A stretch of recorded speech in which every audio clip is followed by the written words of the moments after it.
The Detroit Red Wings have been on a 9-year rebuild. After making the postseason 20 years in a row, they have never been back since. This means that when the draft lottery was first implemented in 1995, the Red Wings were never in it until 2017. But since their 9 straight lottery appearances, the Red Wings have routinely had terrible draft lottery luck. Or at least, that's what all the fans say. So, is there any truth to that? Well, it all started back in 2017. The Red Wings went 33, 36, and 13, projected to have the 7th overall pick. They ended up with the 9th pick, dropping 2 spots. Detroit would end up taking Michael Rasmussen, who I do like, but taken just 1 pick before him would be Casey Mittelstadt. At the same time, Nick Suzuki was also available when the Red Wings picked, so I guess no matter what, we were probably going to pick Michael Rasmussen. Still, dropping 2 spots in the lottery doesn't help us a whole lot. The next year, things got slightly worse, going 30, 39, and 13, slotted to get the 5th pick in the draft. Detroit ended up getting the 6th overall pick, dropping 1 spot. And I'm not even mad at the Red Wings dropping in this draft, considering we drafted Filip Zadina over Quinn Hughes. So we kind of got what we deserved, because imagine if we ended up with the 5th pick and drafted Filip Zadina. Yeah, no matter what, the 2018 draft just wasn't going to be great for us, I guess. 2019 worked out well for the Red Wings despite them dropping from the 4th overall pick to the 6th, because Steve Yzerman, in all of his genius, took Moritz Seider, one of the best young defensemen in the NHL, so dropping in that draft, even though we did drop 2 spots, ended up not being the worst thing in the world. Now, 2020 does upset me. Even though we ended up getting Lucas Raymond out of it, it still makes me mad. The Red Wings won just 17 games that year, the worst record in the NHL. One of the most abysmal seasons in the over 100-year history of this franchise. And we dropped from the 1st overall pick to the 4th. Again, I'm fine with us picking Lucas Raymond, and it ended up working out, and he might be the best player from this draft class when it's all said and done.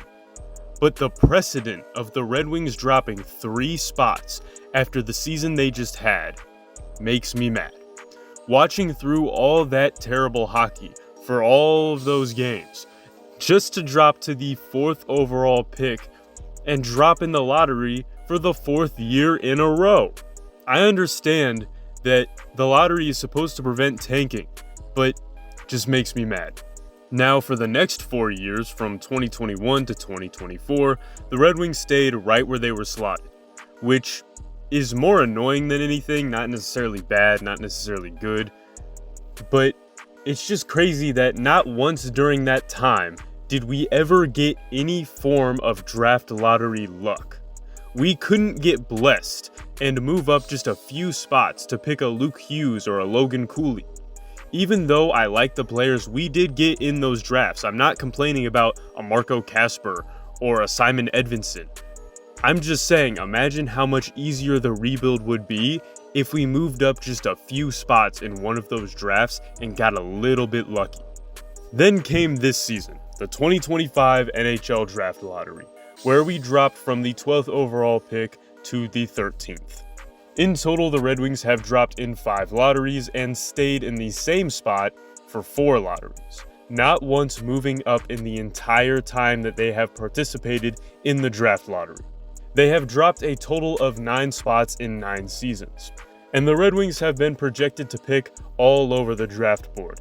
They've had the 1st overall pick, they've been slotted to pick 2nd to last. No matter where they are slotted, they just get no love. Now, the only way to really tell who has the worst draft lottery luck would be to look at every team. And thanks to this user on the r/Red Wings subreddit, we know the answer to that question.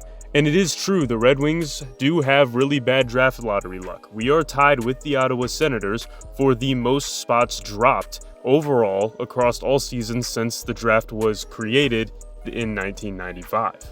You could argue that the Red Wings have it worse because we've dropped in 5 different lotteries to the Senators 4, but at the same time, the Senators have been in 13 lotteries to the Red Wings 9, and the Senators have never moved up. I guess that's just another thing for Detroit fans and Ottawa fans to argue about on Twitter. Now, I was expecting only a few teams to have never moved up in the draft lottery, but weirdly 14 teams have never once moved up a spot in the NHL draft lottery. That's almost half the league.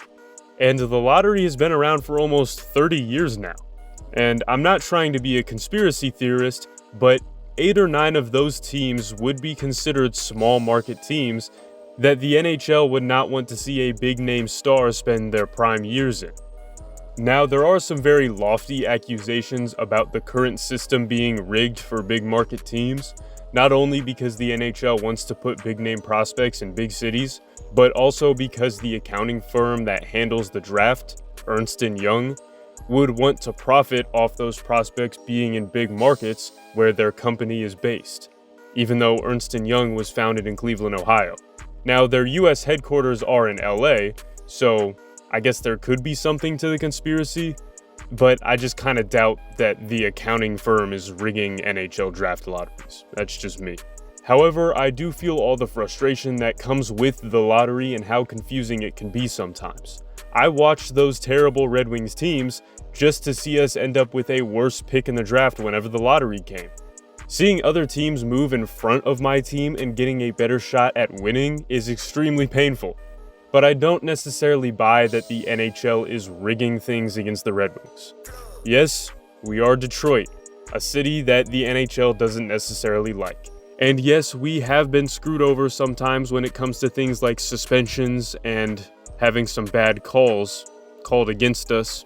But for the NHL to be rooting against an Original Six franchise that is worth more when they win than when they lose, just doesn't make sense. It doesn't make sense from a hockey standpoint or a business standpoint. I honestly just think that we're unlucky. I know there are some Red Wings fans that would like to talk about conspiracies and whatnot, but in Detroit sports, we consider ourselves to be unlucky a lot. Injuries, losing seasons, bad free agent signings, bad trades, bad coaching hires, cheap owners, or bad draft picks. But in one way or another, there are real tangible solutions to all of those problems. You could get better trainers, build a better team, have a better pro scouting team to find better players to trade or sign for, or get better amateur scouts to draft better players. But when it comes to the NHL draft lottery, until something comes out proving that it is rigged, this is the one element of sports that is really and truly up to chance and nothing else. It all boils down to who has the best odds and who has the best luck. One number can be the difference between picking 6th and picking 12th, and it's all randomized by a machine that has no bias. So if you really want to prove just how unlucky our teams in Detroit are, the NHL draft lottery is the first place that you should look. Because what is the solution to having bad lottery luck? No matter how many games you lose, how good you scout, or how much money your owner has, your hopes and dreams are all up to those ping pong balls that dance around inside a machine. And there's absolutely nothing you can do about it. And it's a thing where if you're a seasoned vet of Detroit sports, you just kind of shake your head and laugh, because of course, even the lottery machine, the draft lottery machine that has no human bias, even that is rooting against us and doesn't want to see us win. It just makes all the sense in the world. Anyways, I'm Limitless Pulls. I'm gonna catch y'all next time. Get in the ball! Get in the fucking ball! Get in the fucking... You know what you should do throughout the video? You should cut through different parts of me throwing the ball at him. Who's that Pokemon? It's Hey, nigga!